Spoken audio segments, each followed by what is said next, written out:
Hi, my name is Josh Nullmeyer. I'll be giving my presentation on the SpaceX Raptor Engine.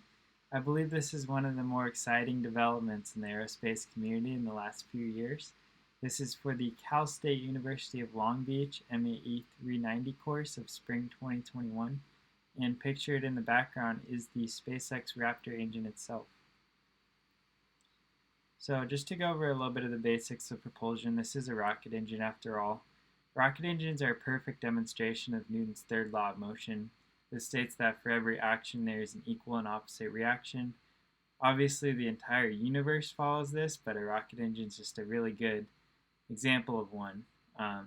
Simply put, rocket engine, you combine propellant and oxidizer, you mix them together, you ignite them, creates this extremely hot exhaust, which is then pushed backwards and propels your vehicle forwards.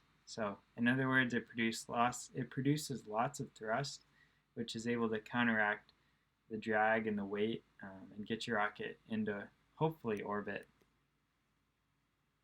So how does a rocket engine work? So an important parameter that we can look at when analyzing how a rocket engine works is the exit velocity. This correlates to an increase in thrust and an increase in delta V as well, as you can see from the derived equation there. So this can be improved from several different methods. By Bernoulli's principle, we know that a decrease in pressure of a gas leads to an increase in velocity.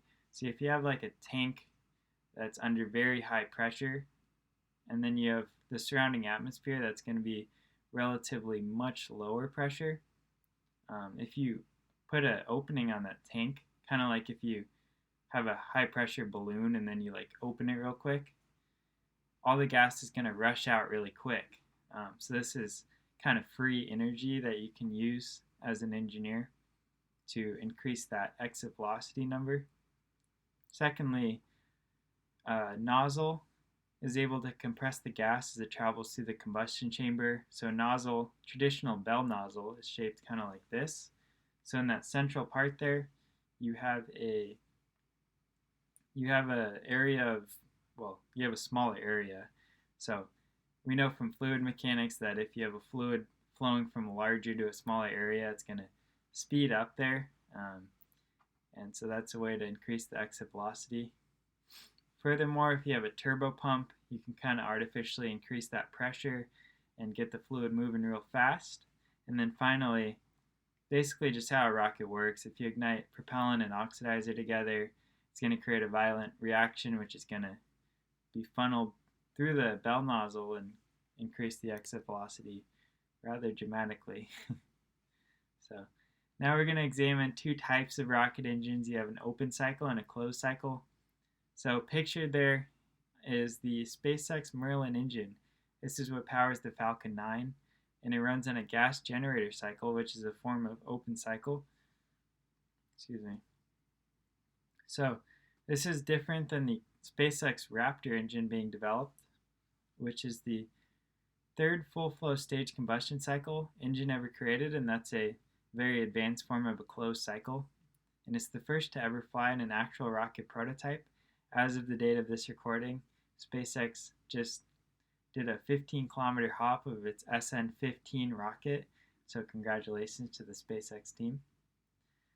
The vast majority of rockets run on a gas generator or an open cycle like the one pictured.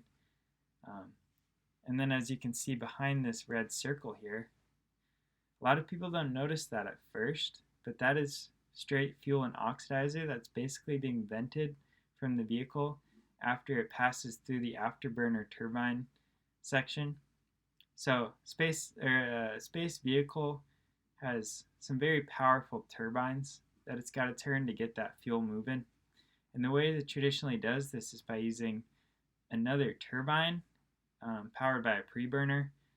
So all this uses fuel and oxidizer, and all that fuel and oxidizer in most rockets is just kind of thrown away.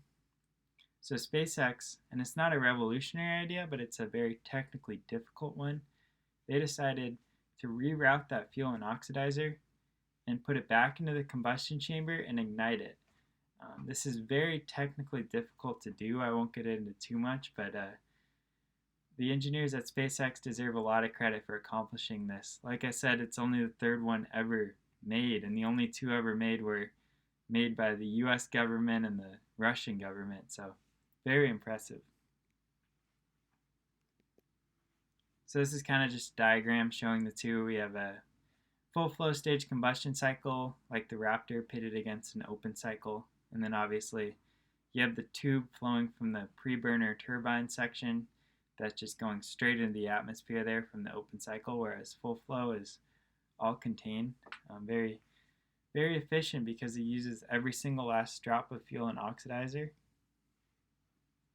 So now we get into the fuel that SpaceX chose, which was methane. So three that they probably considered are RP-1, methane, and hydrogen. RP-1 is what powered the Rocketdyne F1 engines on the Saturn V, and it's also what powers the SpaceX Merlin engines on their Falcon 9. So they're well used to this, and this is kind of traditional rocket fuel, similar to jet fuel, kerosene.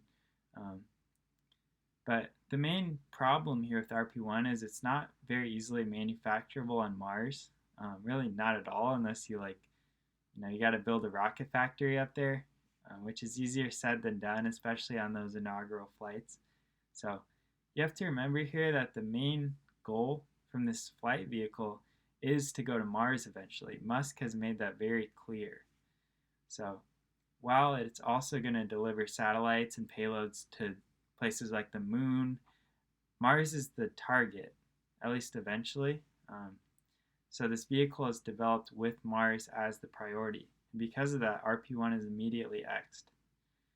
So secondly, you might look at hydrogen, which has been very promising in the last 25 years or so. It's been used on the SpaceX engines, which were repurposed for the SLS now.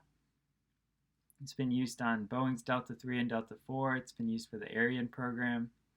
And it's because of that super high max theoretical ISP value of 532 seconds. So why would SpaceX choose methane, which has a lower ISP, over hydrogen? And I think there's a couple big reasons here. First of all, if you look at that density, hydrogen sitting at 70 grams per liter, which is extremely low, much lower than methane, especially.